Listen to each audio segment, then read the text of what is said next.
Hello, and welcome to the 2022 Southeast Collaborative Online Conference.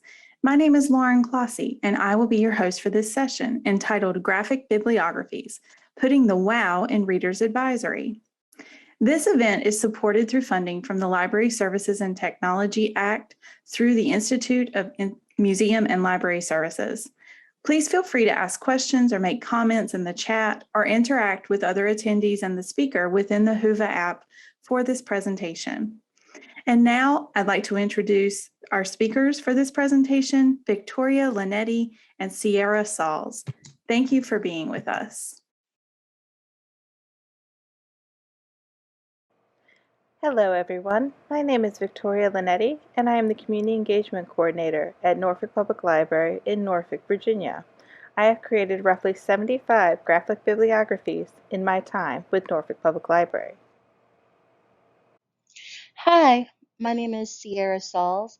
I am the newly appointed Adult Programs Coordinator for Norfolk Public Library. I have created roughly 90 graphic bibliographies. Our objective today is to teach you how to create visually appealing graphic bibliographies with maximum impact. Everyone is familiar with Reader's Advisory and making suggested reads. Graphic bibliographies are a way of marrying print Reader's Advisory with visual aesthetics. If you aren't familiar, Reader's Advisory is the process of suggesting books to readers based on the reader's interests. It involves an interview, which is an informal conversation using questions and suggestions to help a reader find a desired book. The goal is to provide suggestions based on the reader's interests rather than recommendations based on library staff's interests. While Reader's Advisory provides patrons with an in-person, catered approach to finding items, it does have its shortcomings. Library staff are only able to help patrons with Reader's Advisory as their schedules permit, and it is incumbent upon patrons to record the Reader's Advisory sessions for future use. Reader's Advisory is great for auditory learners, but not everyone is an auditory learner. Visual learners have the benefit of print bibliographies, but these tend to be unexciting and information overload for casual readers. Traditional bibliographies also require an understanding of formatting, something readers simply may not have. Graphic Bibs solve both of these problems by creating a highly visual, instantly understandable document patrons can take with them. The old adage, a picture is worth 1,000 words, couldn't be more true when it comes to graphic bibliographies. So, what is a graphic bibliography? Graphic bibliographies are bibliographies that rely on images rather than text to recommend items. These curated lists are placed in a simple design of no more than 12 covers. The cover images are all clearly displayed so that potential readers are provided with enough information to find desired items based solely on the images. The immediate benefit is the simplicity. Your average reader can look at multiple covers quickly to decide which items are most appealing. They can look at the carefully selected covers and find far more information than in a black and white bibliography.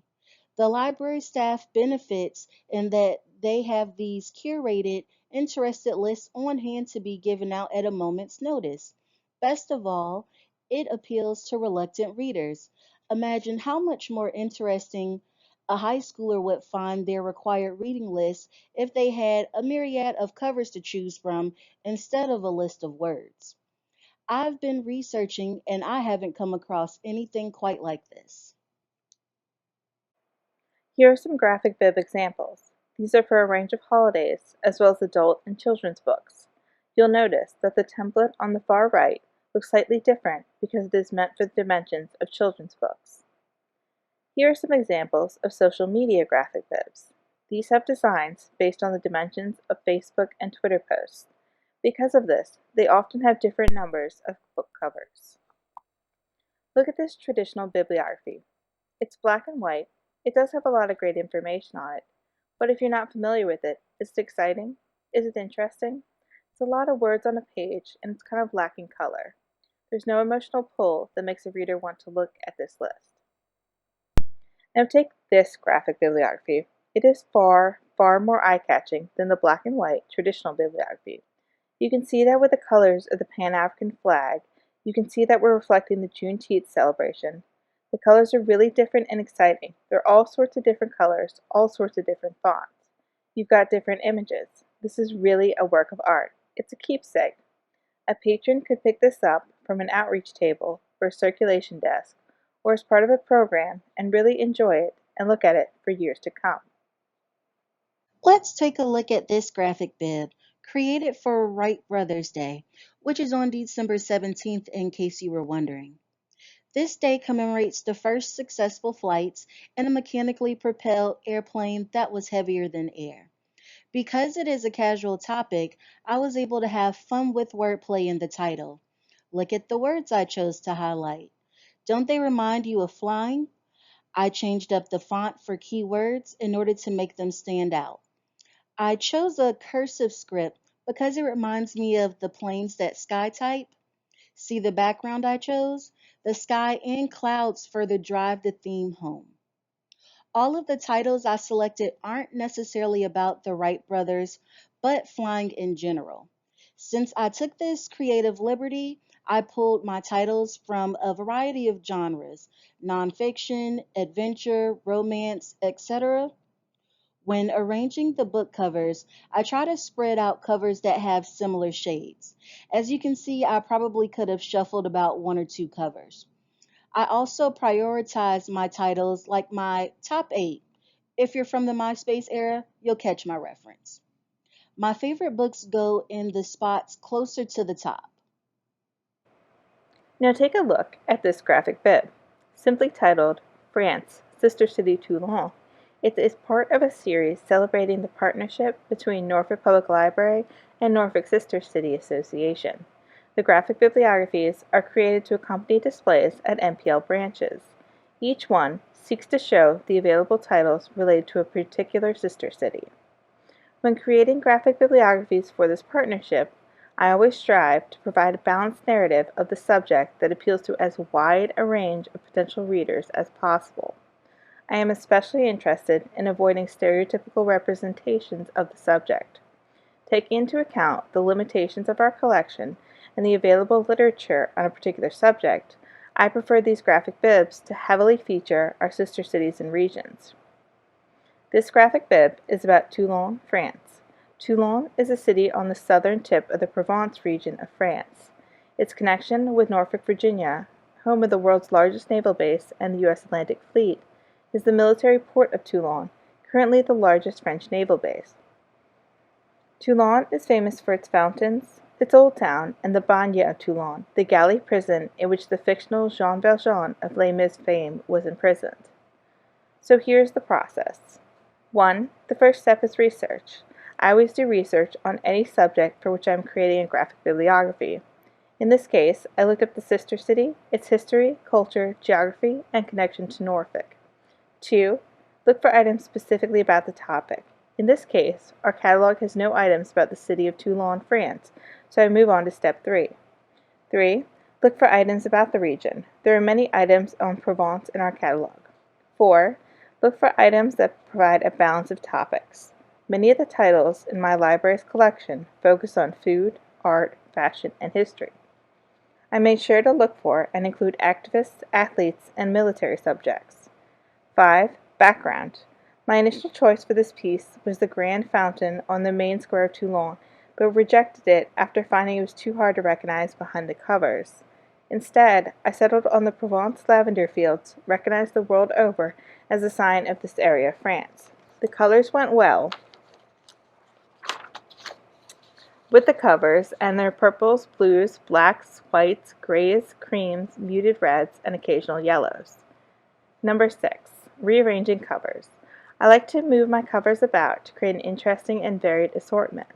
I tend to reserve the top row, and especially the first 2 slots, for items I want readers to look at.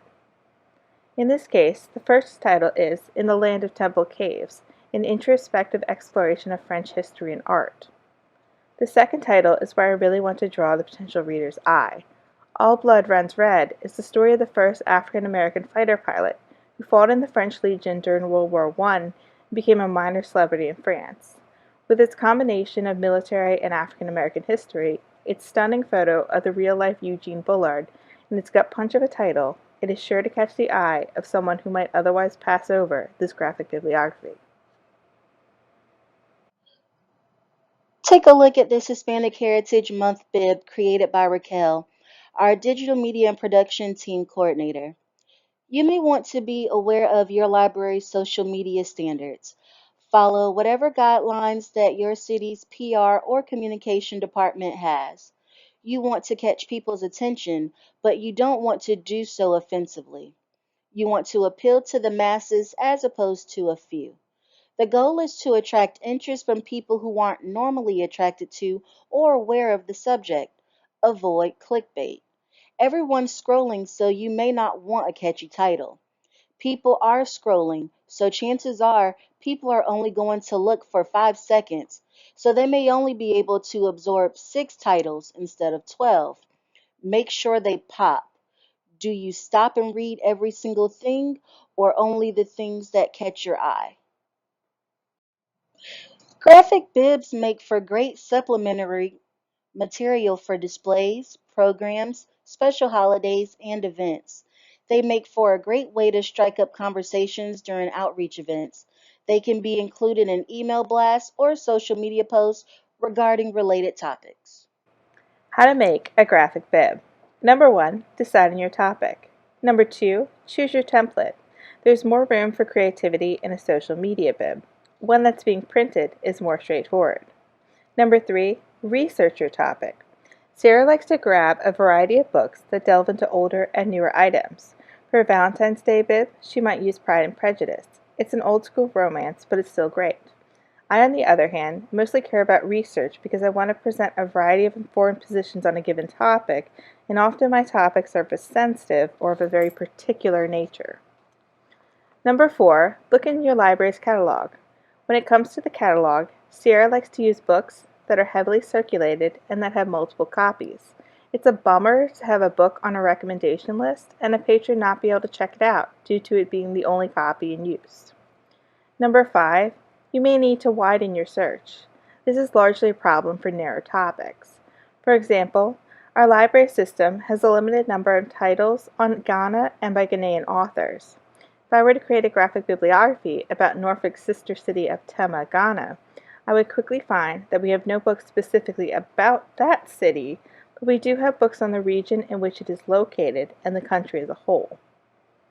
Number 6, get cover images. Source your cover images from online. You do not need to take photos of the items in your collection. Sources of good cover images include Amazon, author websites, and Pinterest. A simple Google image search and pulling up images to look at pixel count is always a good bet. The greater the pixel count, the better the image.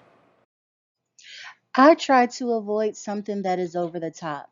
I avoid images that have too many minor details that could potentially be covered up by the books. If I were to do a summer or beach themed graphic bib, I would avoid a photo of a beach and instead focus on texture, like using an image of sand. I prefer images that relate directly to the theme and will often use photographs. I do take into account whether the image is recognizable with the books on top. Choose something impactful or catchy. Use the least amount of words. And lastly, I relate to the theme and make sure it gives the same mood as the graphic bib. I want to make sure that it's legible. I also like to use dual fonts where two fonts contrast in color and style. What do these two New York Times bestselling books have in common? Being a best-selling memoir or based on a true story doesn't make a book automatically true. Arthur Golden's Memoirs of a Geisha, which spent 58 weeks on the New York Times bestseller list, is regularly recommended for readers interested in historical Japan. This book is widely regarded in knowledgeable circles as inaccurate and damaging to the image of geisha in the West. The woman it was largely based upon even sued the author for defamation of character and later wrote an autobiography to refute Golden's book.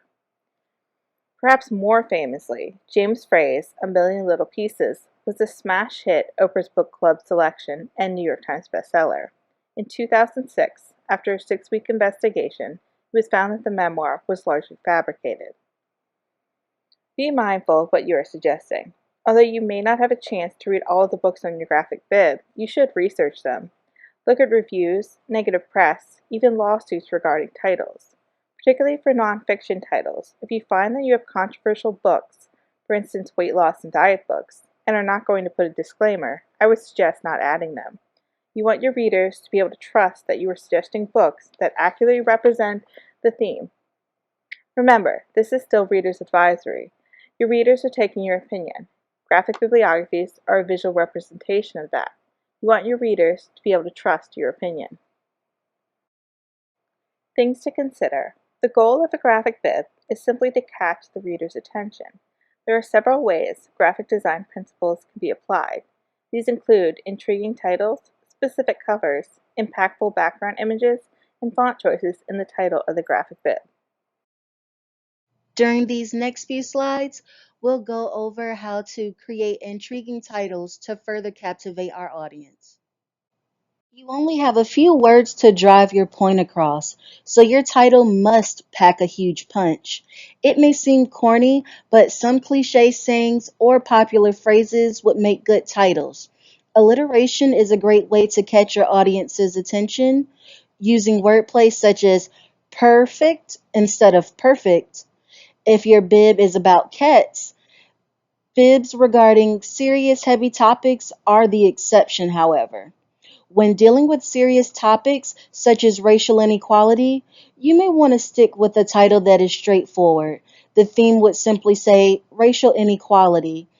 If applicable, the subtitle would probably say nonfiction. Now let's take a look at these generic titles in comparison to the titles on the right that have a little seasoning added to them. The titles on the left side do get the job done, but if you were walking by, would they make your neck snap back for another look? Would they make you want to check out one of those suggested reads? These are a few of the questions you should ask yourself when creating your bib titles. Use phrases that are in. People gravitate towards titles that appeal to their interest. Be specific and clear. If you are doing a narrow topic, let readers know that in the title. Instead of dystopia as a descriptor, use post-apocalyptic YA fiction, or for fans of The Hunger Games and Maze Runner. Use titles that evoke an emotional reaction. Movies with dogs describes, but The Dog Lives sells. For reference, The Dog Lives is a website that initially described the fate of dogs in fiction. Use widely accepted language. This can be an issue when you are particularly knowledgeable in a subject or belong to the group being described. While queer history is an accepted academic term, to avoid offending or alienating potential readers, you might want to use the term LGBT or LGBTQIA+. Of course, if your intention is to evoke an emotional reaction via controversial words or phrases, this may not be a concern. If you need help determining whether a title uses controversial language, it helps to ask around. Sometimes cheesy is okay. Sometimes a phrase that you want to say is cliche, but if the intent behind it is easily understandable, why reinvent the wheel? For example, because the graphic bib topic was cheese appreciation, I would make the title, Who Moved My Cheese? Referencing a best selling 1998 title that includes a parable about cheese. Cover selection is one of the fastest ways to change the tone of your graphic bib. Simply choosing a new, appealing cover over an older, faded one can attract interest. The best part is you don't have to use the covers your collection has. The goal here is to sell the title, and the cover is what is going to reel them in. Some books have many editions with very different covers. Classics that have been reprinted often are a great example of this.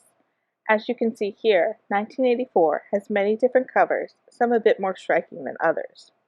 Consider how different covers convey different emotions and are more or less appealing to readers. What tone are you going for, and which cover best evokes that? Book cover design is an art form. Like all art, different works appeal to different people. will find that books within the same genre, and especially subgenre, have trends. Certain colors, the choice of photographs versus digital art, etc. For graphic bibliographies, you want to choose covers that sell their contents. This means covers that are interesting, understandable, appealing. You want covers that fit the theme of your graphic bibliography while also standing out from the titles around them. Critically, you want a cover with a clearly legible title. Compare these two different covers in 1984. What does the first make you feel? How about the second? Close your eyes, pretend you've never heard of this book, and reopen them. Which book conveys the idea of an oppressive, authoritarian government? Consider these two covers of the cult classic Fight Club. They make use of similar stark colors, but the cover on the right tells a story, whereas the cover on the left only hints at one. Alice in Wonderland has seen many interpretations over the years. On the left, you see a 2010 reimagining of the beloved children's character. While this might be appealing to some audiences with its unique artistic approach, it does not evoke the classic Alice in Wonderland feel. When is an iconic cover not the best choice? The Fault in Our Stars is a 2012 YA novel that was adapted into a movie in 2014. The book was republished with a movie tie-in cover showing the two main actors. While the original cover is iconic, using the new cover will be more appealing to fans of the movie, as well as be more likely recognized by new readers. In addition, the abstractness of the original cover reveals nothing of the story, while the two characters, one with a nasal cannula in a loving pose, instantly conveys the basic premise. Here is a personal pet peeve of mine. With some covers, it is incredibly apparent the artist did not do their research before creating the artwork. Imagine Harry Potter being drawn without his iconic scar or glasses, with blonde hair instead of black. For fans of the series, this would render the character unrecognizable. The dissonance, for some readers, can break the harmony of your carefully chosen covers. One of the more egregious examples of this is Anne McCaffrey's oft-reprinted Dragon Riders of Pern series. As the name suggests, dragons play a major role in this series. They are described in extensive detail throughout the books as solid-colored, four-legged creatures with forked tails, multifaceted eyes, and ear knobs. Special emphasis is placed on color and size of the dragons, as this helps determine the rigid social hierarchy. Despite this, various artists over the years have taken liberties that veer sharply from these descriptions. Why are these artistic liberties unfavorable? The simple answer is they are unharmonious and misleading. A fan is going to be distracted by the incorrectness of the image, while a new reader may be drawn to the promise of a completely different story. Someone looking for an Asian-inspired story is going to be sorely disappointed to find the book they picked up is about a spin on the traditional Western dragon. Here are more accurate and a few iconic covers. The covers don't simply evoke the basic nature of the title. The dragons and humans are easily identifiable as key characters in the books. These covers were created by multiple artists from 1978 to 2011. While some of the covers are much more dated in their colors and font choices, the accuracy would appeal to fans. In addition, many of these covers, coming out in the series' heyday or during its revival, are so iconic they would be recognizable to even casual sci-fi fantasy readers. This is particularly useful as a reader who may have previously passed over a title might return to it from having recognized it. This is a form of brand recognition. Naturally, you may not have the level of familiarity with all of your titles to ensure this kind of accuracy. One thing to note is that these covers are also easier to understand. The titles and authors are in large font and in contrasting colors. Even though there is a large difference in font and color choices between the first and last cover, there is a similar contrast that makes them easy to read. They are objectively better covers. You don't need to have the perfect cover for your graphic bibliographies. The key here is, when you have a choice, avoid wild inaccuracies. It can really endear you to fans and better sell the story you want people to read. Now it's your turn. Which of these do you prefer? The first cover is difficult to read and reveals nothing about the story. The second cover contrasts beautifully with a starry background, echoing the space theme of the title. The Italian and new Thai Harry Potter and the Sorcerer's Stone covers are pictured here.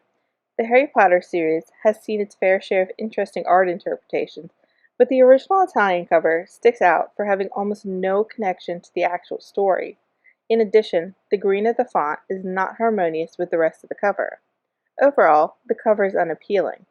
The new Thai cover, on the other hand, shows several clearly identifiable characters while incorporating the iconic title into a completely different script. Sometimes, the issue is not that a cover is objectively bad, but that it is dated, particularly dated in a way that does not reflect the time period of the book. The Outsiders takes place in the 1960s, and the time period plays a large role in the background of the story. The 1989 edition on the left makes an effort at portraying recognizable characters, but it clearly dates itself in its font, color, and background choices. The cover is visibly identifiable as a product of the late 80s, early 90s. The cover on the right also has some dated components, but this works for two reasons. Number one, the cover seems to be taking inspiration from the 1983 movie, and several of the characters are visibly based on the actors. The 80s design of the cover works. The design is much more interesting. This is the second reason. The colors are saturated, there is strong contrast between the title and background, hairstyles and outfits echo the movie's character design, the design is much more focused. The characters are looking in the same direction. They're all posed like a coordinated gang rather than a disorganized group. Occasionally, your choice in book covers is between a somewhat descriptive cover and an abstract one. We have here a copy of the Norwegian Twilight book and the American version. On the surface, the Norwegian cover on the left has some strengths. The title contrasts well and is easy to read. The candy hearts tell us it's about a love story. The negative space on the cover makes the candy hearts appear to be floating above a blank space. Overall, it doesn't really tell us much, and it kind of looks a little cheap. The stark colors and the simplicity of the right cover, combined with the arms ending in a V that draws the eye to the red apple, wins out. Here, the iconic cover is a much more interesting choice. The apple ties into the theme of forbidden fruit, echoing the forbidden love between a human and a vampire. Here are some more cover tips. If you're going for a certain color theme and can't find a cover that works, change the titles you choose. If you're doing movie to screen, pick a cover pulled from the movie so that those who haven't read the book before can associate it. Stick to covers that are concise and that are legible. If a book has multiple covers, you want to stick to the one that is closest to your theme. Sometimes covers can be completely unrelated. However, if a cover is iconic, you should use the iconic cover versus a different edition. For example, The Catcher in the Rye's 1951 cover is iconic beyond any others. If a book is a bestseller on a list, and there are covers that convey that, use that. If there is an award stamped on it, use that image. One of the ways to really jazz up your graphic bib is to use impactful background images. These are images that visually convey the theme of your graphic bib. We'll talk more about this in the coming slides. You want to select high resolution and non-watermarked images. A high resolution image is one that has a high number of pixels. Low resolution images appear blurry or to have jagged edges. This is more apparent the larger the image is stretched. You want your background image to catch your reader's eye. How much more interesting is a Valentine's Day image versus a plain white? How confusing is an image that has nothing to do with the theme? These are some things to consider regarding your background images. The quality of the image, the comprehensibility of the image. Can your viewer tell what it is? And how does the background contrast with the item covers? And finally, font choices. You don't need a background in typography to apply basic graphic design choices to your graphic bib. It is useful, however, to know the basics of typography and how it can affect your work. Your font choices matter. Remember, your graphic bib is a piece of marketing material. By choosing the right font for your graphic bib, you can impart worlds of emotion, theme, and appeal. We have come to associate certain fonts with certain emotions and themes. There are four basic types of fonts. On a technical level, these are called typefaces. Typeface is the overarching term for a design, such as Arial, while font is a particular style of that design, such as Arial Black or Arial Narrow. For simplicity's sake, I'm going to refer to typefaces as fonts. Serif and sans serif refer to how decorative your font is. Serifs are small lines attached to letters.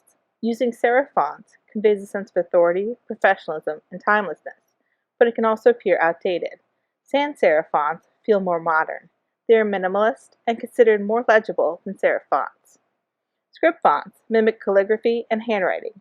These can range from formal, evocative of 17th century calligraphy, to casual, reminiscent of modern handwriting.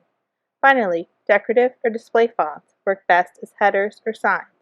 These are bold, impactful fonts that grab attention but would be difficult to read a full page of. We are exposed to hundreds of fonts throughout our lives. Even if we have never used a typewriter or seen a black and white film, the fonts reminiscent of these things are used to evoke them. According to Canva.com, font psychology is the study of how fonts can impact thoughts, feelings, and behaviors. We can utilize the specific emotional responses and associations of fonts to make more appealing designs. The responses we have to fonts come from two things: the actual look of the font and the associations we have with that particular font. The first one is simple. We like things that match. Fonts that match their attributes, such as a slim font for a slim phone, are more appealing than a thick font for a slim phone. The second one is a little more complicated, as the associations we have come from a number of factors. Some fonts, such as wingdings, are simply illegible, and certain fonts have extremely strong negative connotations, such as Comic Sans and Fraktur. Here are a few examples of fonts that will work perfectly for a Halloween graphic bib. They each have a different tone, but all give off that Halloween feel. Jeepers harks back to a creature feature, while Charo Chandan Blood Drip, as the name suggests, gives a chilling, bloody look.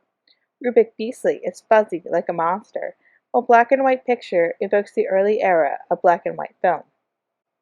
Which of these fonts would you choose? Why?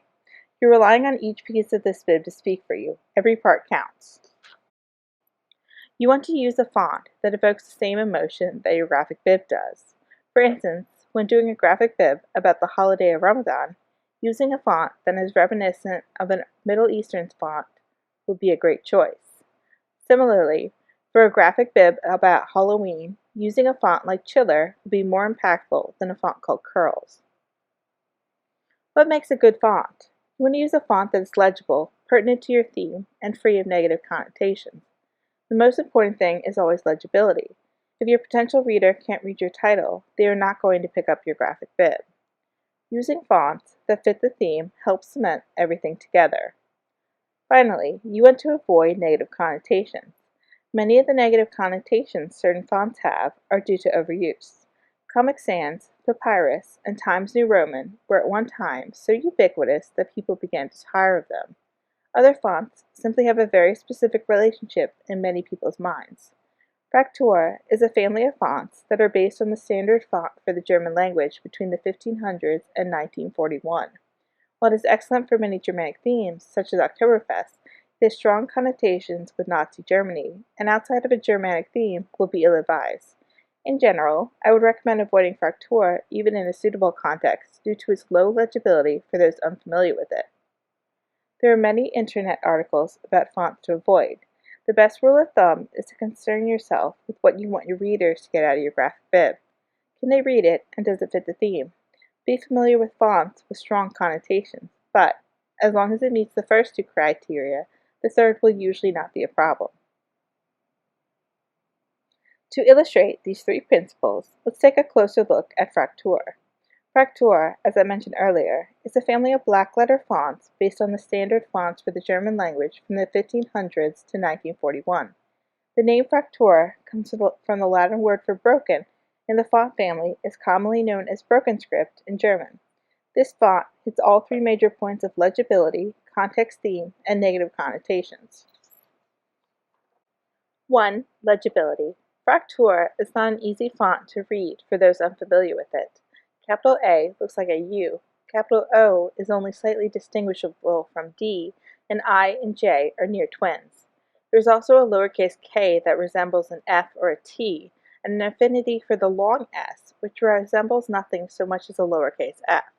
This means that even those familiar with Fraktur must occasionally rely on word recognition over legibility.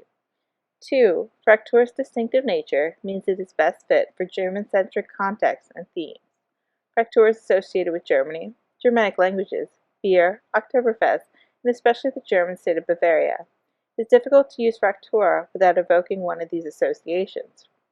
And number 3, no negative connotations. There is one other association Fraktur has. Fraktur was heavily used in the 1930s in propaganda posters for Nazi Germany. Because of this, and its usage on the cover of Mein Kampf, Fraktur is heavily associated with Nazi Germany, World War II propaganda, and white supremacy. It is also occasionally used in alt-right contexts. This is not to say you cannot use this font family, just that it has strong connotations. The first 4 notes is a 2022 music history book centering around a German composer's most famous symphony. The use of the Humboldt Fraktur font alerts the reader to a German history context, while the cover's simple design, spaced-out font, and pleasing background color successfully tackle the problem of readability. So what should you take from all this? In the right historical or cultural context, Fraktur is a fine choice. Fraktur is, at its core, simply an historical font for German-speaking and Scandinavian countries. It is still used in many German signs as well as in Pennsylvanian German folk art.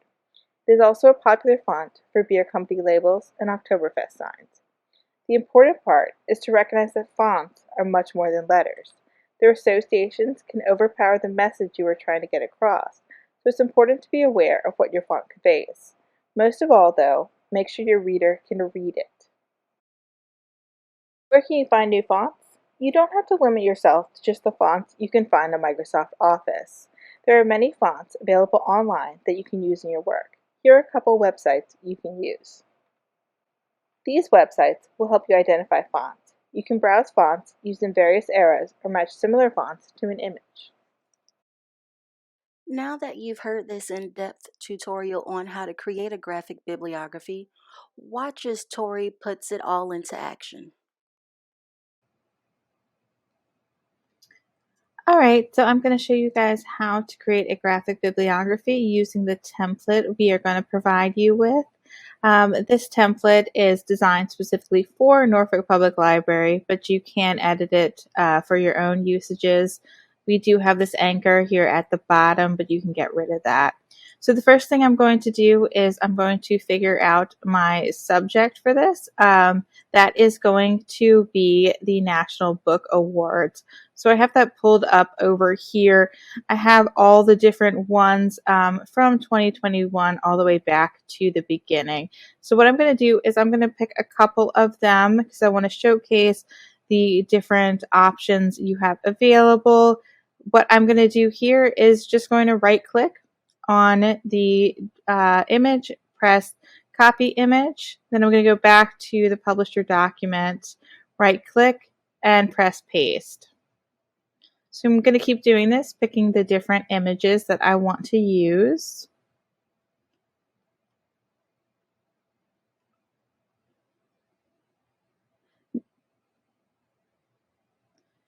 Now, one thing you do want to keep in mind is that different books may not fit into the template. Children's books, like this beautiful Claudette Colvin book, is not going to fit the whole image. So if you're interested in having children's books, you may want to use a different template. And we're going to provide you with a couple of different options.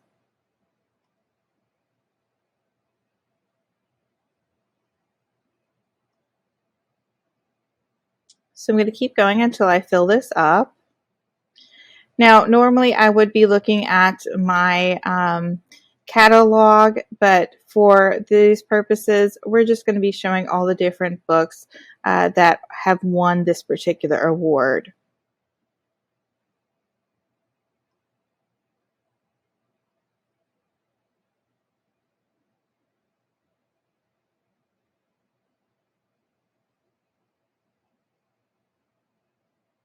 So as you can see, this Jumanji book is, again, not a great choice because it does not fit into the template. So I'm going to pick a different book.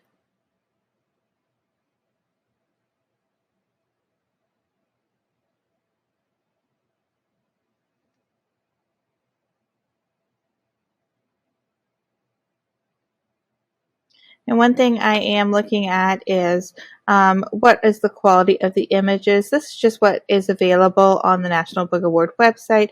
I can also go to Amazon.com or Goodreads, or just look on Google for a different image that might be of a higher quality or might be of a newer edition.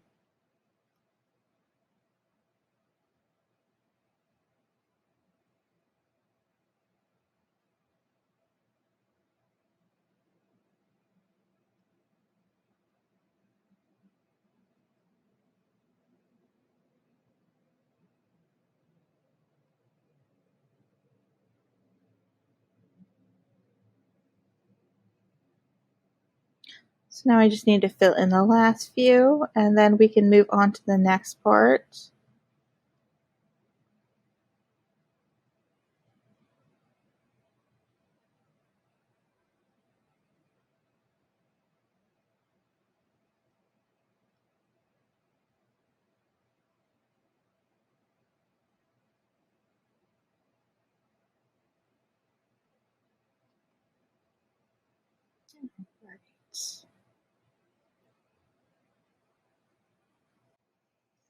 So now that I have all of my cover images, I want to create a background for this. So this is based off of the National Book Awards. These books are related to a lot of different topics. So rather than having something related specifically to the books, I want to look at the colors, and I want to look at the different image choices on the covers.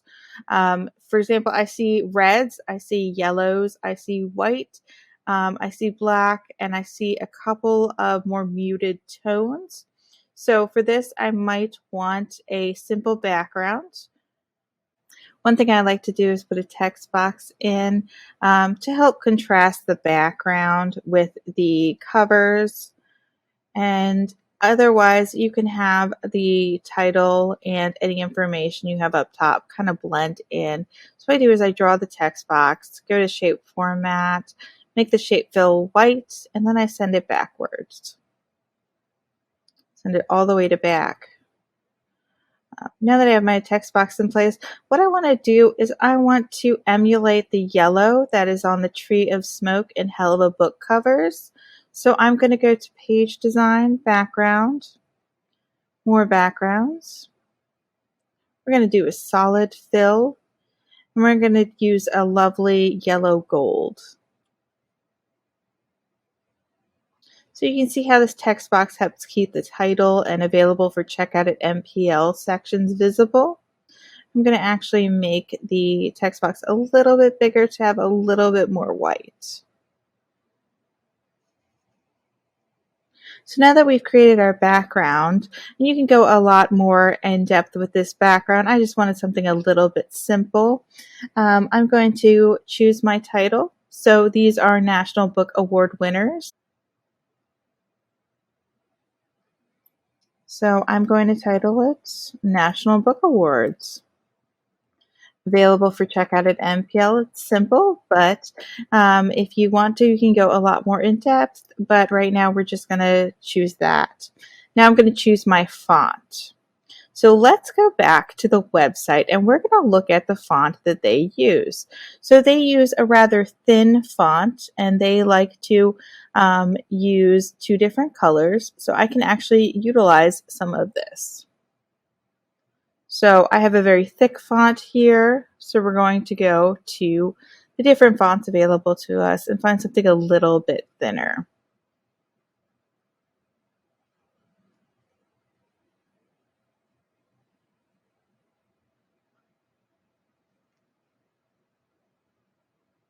Play around with bold, see if that's going to change it up. It's still a little too thick for me.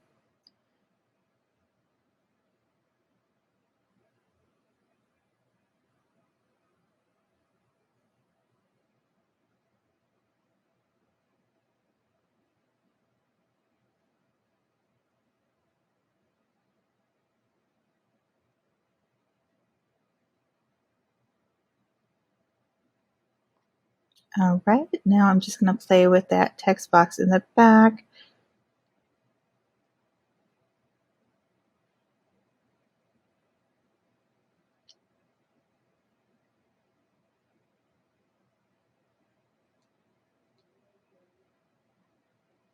And there you have it, a very simple graphic bib. This can be used at any circulation desk. It can be used on a website. It can be used at outreaches, and also it can be used with programs.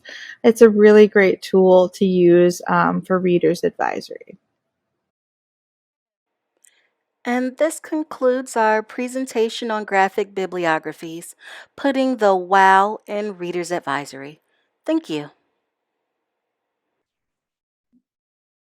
Thank you so much, Victoria and Sierra, for being here today, and thank you to everyone for attending our webinar. If you have any other questions, please feel free to reach out to the speakers or to conference hosts using the Whova app. An evaluation is provided with the conference session resources, and we welcome your feedback about the session and the conference. Thanks to everyone for making the 2022 Southeast Collaborative Conference successful. See you all next year.